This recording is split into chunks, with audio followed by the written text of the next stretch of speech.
Welcome students to the South City PCMB channel. हमारे previous channel में आप लोगों ने देखा था एडिशन रिएक्शन और सब्स्टिट्यूशन रिएक्शन के बारे में। आज हम लोग लेकर आए हैं आपके सामने डिहाइड्रेशन रिएक्शन कि what is dehydration reaction actually. ठीक है, तो बात आती है डीई। ठीक है, तो हम लोग कोई भी चीज लिखते हैं, जैसे हमारे सामने लिखा हुआ है हाइड्रोजिनेशन। ठीक है, हाइड्रोजिनेशन। हमारे सामने लिखा हुआ है हाइड्रेशन। ठीक, हमारे सामने लिखा हुआ है कि जैसे इन दोनों टर्म्स को जो हम देख पा रहे हैं कि हाइड्रोजिनेशन या हाइड्रेशन लिखा हुआ है, इसी तरीके से हमने एक टर्म और लिख दिया हैलोजिनेशन। ठीक, तो पहले हमें इन चीज़ों का मतलब समझना है कि what is the meaning of hydrogenation. तो hydrogenation is the addition of hydrogen. Addition of hydrogen. अगर हम हाइड्रोजन को ऐड कर रहे हैं किसी ऑर्गेनिक कंपाउंड में तो that is known as hydrogenation. Similarly hydration. Hydration, हाइड्रे मतलब होता है वाटर। क्या होता है? वाटर। तो यहां पर एडिशन ऑफ वाटर, अगर हम वाटर को ऐड कर रहे हैं, H2O को ऐड कर रहे हैं, तो that is known as hydration. Similarly group 17 elements like fluorine, chlorine, bromine, iodine are known as halogens. उन्हें हम क्या बोलते हैं? हैलोजेंस। ठीक है, तो हैलोजेंस के ऐड करने को हम लोग बोलते हैं halogenation. So addition of halogens, that is X group, ठीक है, इज नोन एज हैलोजिनेशन। वो आपका अगर फ्लोरीन ऐड कर रहे हैं तो दैट इज फ्लोरिनेशन। अगर आप क्लोरीन ऐड कर रहे हैं तो दैट इज क्लोरिनेशन। अगर आप ब्रोमीन ऐड कर रहे हैं तो दैट इज ब्रोमिनेशन। अगर आप आयोडीन ऐड कर रहे हैं तो आयोडिनेशन। ठीक है, तो fluorination is the addition of fluorine molecule, chlorination is the addition of Cl2, bromination is the addition of Br2 and iodination is the addition of I2। अब बात आती है एक हाइड्रोहैलोजिनेशन की। किसकी आती है? हाइड्रोहैलोजिनेशन। जब हम बात करते हैं हाइड्रोहैलोजिनेशन की तो दैट मीन्स हम इसमें HX ऐड कर रहे हैं। क्या ऐड कर रहे हैं? HX, मतलब हाइड्रोजन भी ऐड कर रहे हैं और साथ ही साथ हैलोजन भी ऐड कर रहे हैं। That means either we are adding plus HCl और प्लस HBr प्लस HF या HI। अगर हम इनको ऐड कर रहे हैं तो हम लोग क्या कर रहे हैं? हाइड्रोहैलोजिनेशन कर रहे हैं। तो ये तो हो गया एडिशन की बात। अब बात आ रही है इनके रिमूवल की कि अगर इनको हम रिमूव करते हैं तो हम क्या बोलते हैं? तो इनका जस्ट अपोजिट। अगर इनका मतलब होता है एडिशन तो हम आगे डीई वर्ड लगा देते हैं। क्या लगा देते हैं? डीई। तो D hydrogenation, this is removal of hydrogen. ये क्या हो गया हमारा? Removal of hydrogen. अगर हम हाइड्रोजन को रिमूव कर रहे हैं, ठीक है, तो उसे हम लोग बोलते हैं dehydrogenation. Similarly removal of water, अगर वाटर को रिमूव कर रहे हैं तो इसे हम लोग बोलते हैं डिहाइड्रेशन। अक्सर हम लोग कई बार पानी के कमी के शिकार हो जाते हैं तो हम लोग कहते हैं कि वी आर डिहाइड्रेटेड, कि हम लोग पानी कमी है। तो ऐसे रिमूवल ऑफ वाटर, अगर हम वाटर को रिमूव कर रहे हैं तो this is known as dehydration. Similarly dehalogenation, अगर हम हैलोजन को रिमूव कर रहे हैं तो this is known as dehalogenation. क्या होता है? डीहैलोजिनेशन। उसमें आपका डीफ्लोरिनेशन, डीक्लोरिनेशन, डीब्रोमिनेशन, डीआयोडिनेशन भी होता है। इसी तरीके से आपका आ रहा है हाइड्रोहैलोजिनेशन, इसका रिवर्स हुआ डीहाइड्रोहैलोजिनेशन। क्या होता है? Dehydrohalogenation, that is the removal of HX। क्या हुआ? Removal of HX। तो ये क्या हुआ? ये बेसिकली जब हम DE वर्ड आगे लगाते हैं तो इसका मतलब होता है रिमूवल। ठीक है, और अगर इस वर्ड को हम नहीं लगाते हैं तो इसका मतलब हुआ एडिशन। ये बात क्लियर हुई आप लोगों को? ठीक, तो आज का जो हमारा टॉपिक है वो है डिहाइड्रेशन रिएक्शन। क्या है? डिहाइड्रेशन। तो डिहाइड्रेशन का मतलब रिमूवल ऑफ वाटर। अच्छा, अब होता क्या है कि जैसे जब बच्चे रिएक्शन लिखना नया नया शुरू करते हैं क्लास 9th और 10th में, तो वो सिंपली सोचते हैं कि हमने रिएक्टेंट मॉलिक्यूल्स लिख दिया और उसमें जो चीज़ ऐड करनी है प्लस वो कर दिया, आगे एरो बनाया और प्रोडक्ट लिख दिया। नहीं, ऐसा नहीं होता है मेरे बच्चों, इस तरीके से नहीं होता है। अगर कोई भी चीज़ हो रही है तो किसी ना किसी चीज़ के प्रेजेंस में होनी है। ठीक है, and that means a suitable reagent is being required और catalyst is being required, a particular temperature is being required, a pressure is being required to bring about the following change in the conversion. कि अगर हम किसी एक particular चीज़ से किसी दूसरे में कन्वर्ट कर रहे हैं तो वो किसी ना किसी चीज़ के प्रेजेंस में होगा। ऐसे नहीं होगा कि डायरेक्टली वो दोनों आपस में अटैच हो जाएगा, उसके लिए एक पार्टिकुलर मैकेनिज्म होती है। लेकिन चलिए, अभी तो आप लोअर लेवल के हैं तो अभी आपको जो मैकेनिज्म सीखनी है वो तो हम लोग हायर क्लासेस में सीखेंगे।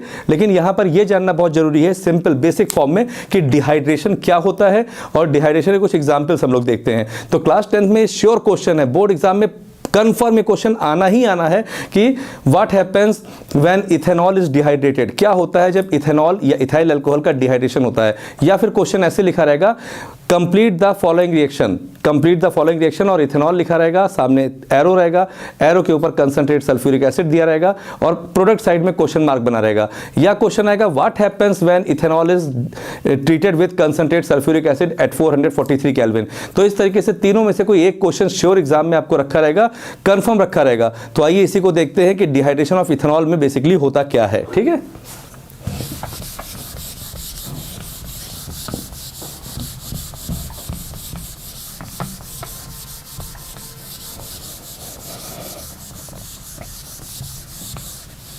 आइए वेलकम।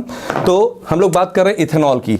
इथेनॉल बेसिकली हमारा इथेन होता है और इथेन में जब हम लोग एल्कोहलिक ग्रुप जोड़ देते हैं, क्या जोड़ देते हैं? एल्कोहलिक ग्रुप, तो ये हमारा बन जाता है इथेनॉल। क्या बन जाता है? इथेनॉल। यानी कि हमारा C2H6 है, ठीक है, इसमें से हम माइनस हाइड्रोजन कर रहे हैं और OH ऐड कर दे रहे हैं, तो ये हमारा बन जाता है C2H5OH। इसको हम लोग ऐसे भी लिख सकते हैं CH3CH2OH। This is known as ethanol और this is known as ethyl alcohol या this is known as grain alcohol. ठीक है, even it is also known as spirit, इसको स्पिरिट भी बोल सकते हैं। तो ये और ये जो है शराब पीने वाली तो है ही है, ठीक है, तो ये आपका ड्रिंकिंग पर्पस के रूप में भी लोग इथेनॉल को यूज करते हैं। ठीक है, जो मिथेनॉल होता है वो डेंजरस होता है, ethanol is use for the drinking. अब बात आती है कि क्या होता है अगर हम इसको डिहाइड्रेट करें। तो ये हमारे सामने मैंने लिख दिया C2H5OH, ठीक है, ओपन फॉर्म में मैंने C2H5OH लिख दिया। अब जब हम इसके ऊपर कंसंट्रेटेड सल्फ्यूरिक एसिड का इस्तेमाल करते हैं, यानी कि whenever we use concentrated sulphuric acid, इसे तेजाब भी बोलते हैं। क्या बोलते हैं? तेजाब। ये आपका सल्फ्यूरिक एसिड है, ठीक है। हम इसके साथ में टेम्परेचर भी प्रोवाइड करते हैं 443 केल्विन टेम्परेचर।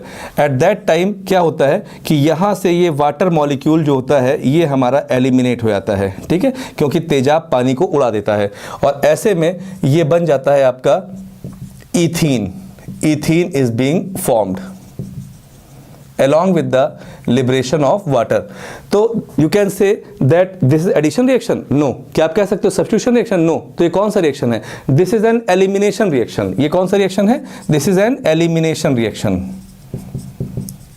जैसे हमारे सामने एडिशन रिएक्शन था, हमने प्रीवियस लेक्चर में देखा था, हमारे सामने सब्स्टिट्यूशन रिएक्शन था, उसी तरीके से ये हमारा कौन सा रिएक्शन है? एलिमिनेशन रिएक्शन है। और इस एलिमिनेशन रिएक्शन में हमने देखा कि व्हेन एवर इथेनॉल और ethyl alcohol is treated with concentrate sulphuric acid in the presence of 443 Kelvin temperature, then ethene is being formed along with the liberation of water molecule. लेकिन अगर यहीं पर 2 moles of ethanol हो जाए, कितना हो जाए? 2 moles of ethanol। बहुत ध्यान से देखिएगा, इसकी मैकेनिज्म क्लास 12th में आती है, chapter alcohols, phenols and ethers में, ठीक है। यहाँ पर 2 मोल्स ऑफ इथेनॉल है और इस बार भी हम लोगों ने कंसंट्रेटेड सल्फ्यूरिक एसिड का ही इस्तेमाल किया है, लेकिन टेम्परेचर जो हमने रखा है वो रखा है 413 केल्विन ओनली, यानी टेम्परेचर हम लोगों ने रिड्यूस किया है, ठीक है, 413 केल्विन किया है और कैटलिस्ट वही है। अब ऐसी कंडीशन में क्या हो जाएगा?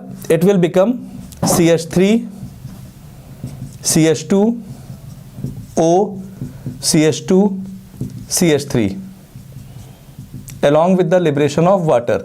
ये आपका बन रहा है C2H5 OC2H5, ठीक है।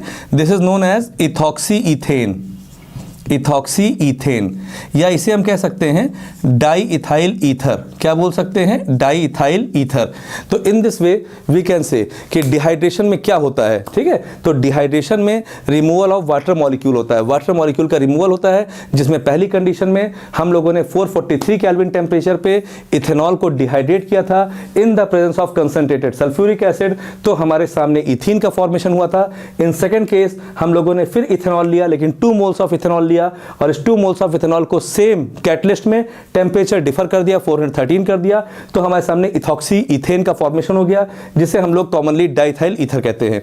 तो आई थिंक ये बात आप लोगों को बिल्कुल समझ में आ गई होगी कि क्या होता है डिहाइड्रेशन, क्या होता है डिहाइड्रेशन, ठीक है। तो हमारा जो नेक्स्ट लेक्चर होगा, नेक्स्ट वीडियो होगा, वो हमारा रहेगा ईस्टरिफिकेशन के ऊपर, जिसमें हम बताएंगे कि कैसे ईस्टर का फॉर्मेशन होता है और ईस्टर की नेमिंग कैसे होती है, कैसे उनके कंपाउंड्स को हम देखते हैं और उनके यूजेस क्या हैं।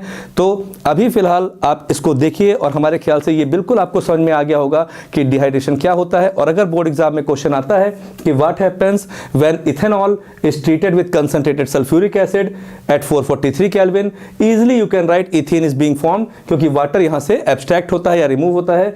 और अगर ये क्वेश्चन आता है कि टेम्परेचर चेंज कर दिया जाए और नंबर ऑफ मोल्स बदल दिए जाएं और सल्फ्यूरिक एसिड को कांस्टेंट रखा जाए, तो ऐसी कंडीशन में क्या बनेगा, तो आप बता सकते हैं आसानी से कि दिस फॉर्म्स, इथाइल एक इधर लग गया, एक इथाइल इधर लग गया, तो इथाइल ऑक्सीजन इथाइल, इसे हम लोग बोलते हैं इथॉक्सी इथेन या diethyl ether along with the liberation of water. ठीक है, तो अगर आपको ये अच्छा लगा हो तो आप इसको लाइक करिएगा, शेयर करिएगा और सब्सक्राइब करिएगा। इससे क्या होगा कि हम लोग मोटिवेट होंगे और आपके लिए और ऐसे ऐसे नए नए वीडियोस बनाते रहेंगे।